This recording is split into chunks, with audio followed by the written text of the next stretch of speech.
안녕하십니까. 박상규의 직설 3월 3일 월요일 방송을 시작하겠습니다. 윤석열 대통령에 대한 헌재의 탄핵 선고가 14일에 내려질 것으로 보입니다. 헌재는 17일까지 모든 변론 일정을 비워놓았습니다. 18일 오후 2시에 박성재 법무장관에 대한 1차 변론 기일만 잡아둔 상태입니다.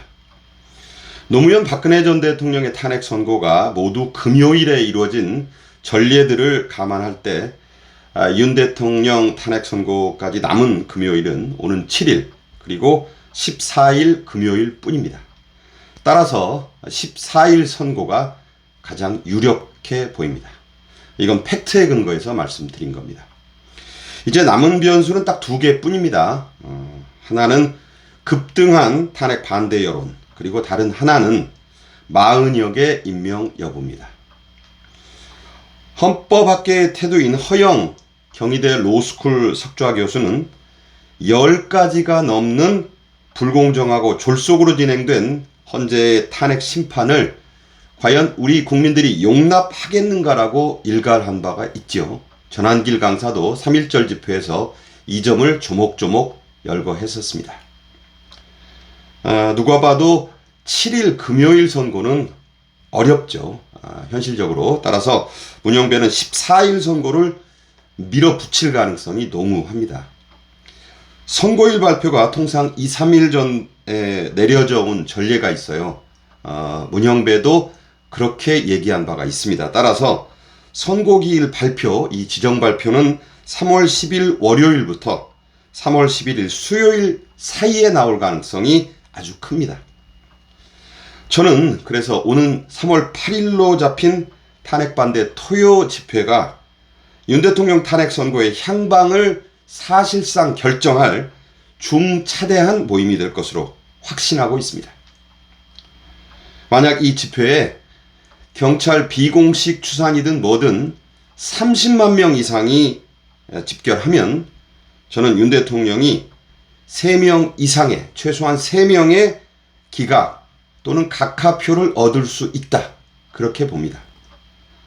지난 3.1절 집회에 구름처럼 모인 애국 시민들의 열화 같은 기세는요, 흔들리는 재판관들, 물론 우리 법이나 정정미 같은 이미 마음을 굳힌 재판관들에게는 이게 소용이 없을 거예요. 하지만 왔다 갔다 한 김형두 재판관이나 이번에 별개의 의견을 낸 3명의 보수, 중도 보수 재판관에게는 상당한 그 여파가, 그 집회의 열기가 움직이는데 상당히 마음을 결정하는데 영향을 줬을 것이라고 보고 있습니다.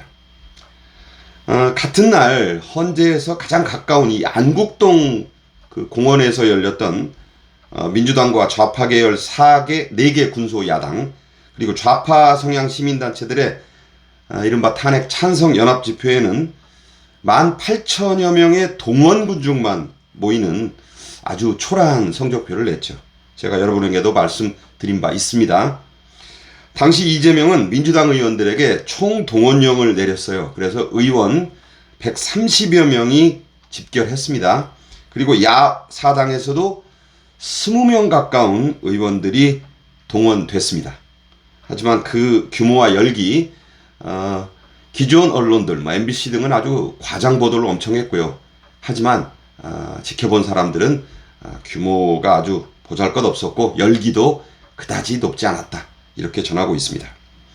이러자 당장 민주당의 비명계가 비판을 쏟아내기 시작했습니다.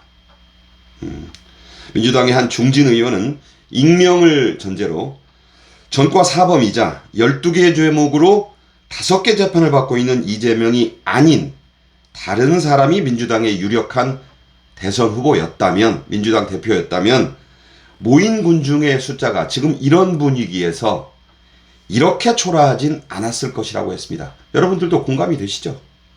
저도 그렇게 생각했습니다. 또 이재명에게 지난 총선에서 그야말로 처참하게 거세당했던 비명계 중진 임종석은 이재명을 대선 후보로 추대해선 안 된다는 말까지 했어요. 완전한 국민경선제로 나가야 한다고 했습니다. 즉 지금 이재명이 만들어 놓은 민주당 시스템, 이 경선 시스템은 일방적으로 그냥 이재명 추대 경선이 될 가능성이 뭐 99% 이상이잖아요. 그래서 이걸 뜯어 고쳐서 외부 여론, 국민 경선이라는 게 그거잖아요. 미국식 오픈 프라이머리. 적어도 절반은 반영되는 그런 방식의 대선 후보 경선으로 가야 한다는 것입니다. 여기에 변수는 3월 26일로 잡힌 이재명의 2심 선고, 유죄가 확실한 그 재판이 될 것이라고 저는 보고 있습니다. 아직은 주장만 나오고 있는 단계입니다. 또 다른 중대 변수, 바로 마은혁의 임명 여부입니다. 이와 관련해 매우 중요한 사건이 어제부터 시작됐습니다.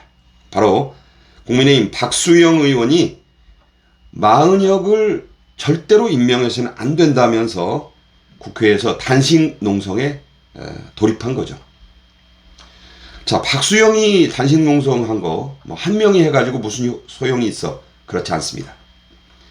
박수영은 매우 특별한 사람입니다. 지금 이 국면에서는 박수영 의원은 최상목 대통령 권한대행과 매우 친한 대학 동기입니다. 그냥 친한 정도가 아니고 1982년에 서울대 법대에 같이 들어가서 사시가 아닌 행시를 택해서 함께 합격할 때까지 그야말로 동고동락한 친구 중에 친구, 동문수학한 사이입니다. 여기에 송언석 국민의힘 의원까지 합류해서 삼총사로 불렸습니다. 이들은 보수 경제이론의 아버지라 불리는 고 박세일 서울대 교수의 키즈, 수제자들입니다. 고 박세일 교수는 청와대 사회복지수석을 지냈고 또 국내 법 경제학의 테드로 불리는 그런 분이죠. 당초에 법대에 가서 무수한 성적으로 사시를 보려 했던 이 박수영, 최상목, 송원석 세 친구는 우리나라의 사시에서 뭐 검판사 될 사람은 얼마든지 있다. 너희들은 장차 우리나라의 경제를 이끌어갈 인재가 더 필요하니까 사시 대신 행시를 봐야 한다는 이 스승 박 교수의 가르침에 따라 그야말로 함께 공부하며 서로 이끌어주며 행시에 동시에 합격한 친구들입니다.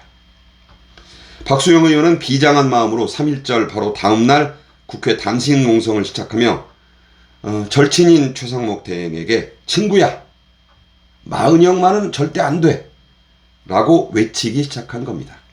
저는 박 의원의 이 단식 농성이 다른 누구의 호소보다 절실하게 최 대행의 마음을 움직일 것이라고 보고 있습니다. 마은혁을 임명하는 건 이재명과 민주당에게도 계륵, 즉 먹자니 먹을 게 없고 버리자니 아까운 닭갈비 또는 양날의 칼이 될 수 있다고 믿고 있습니다. 먼저 좌파들 입장에서는요, 마은혁을 헌재 재판관으로 만들면 윤 대통령 탄핵 인용에 필요한 6명의 이 매직 넘버에 바짝 다가설 수 있죠.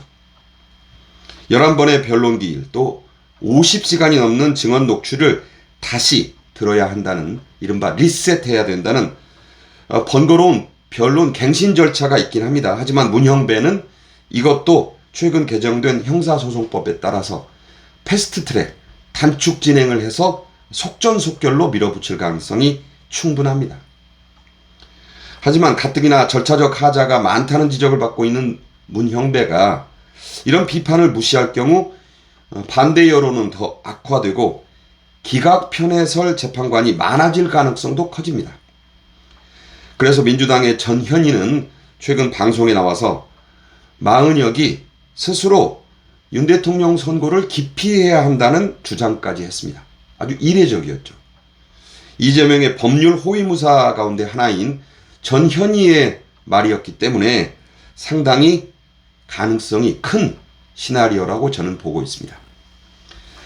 진짜 결전의 날이 임박하고 있습니다, 여러분.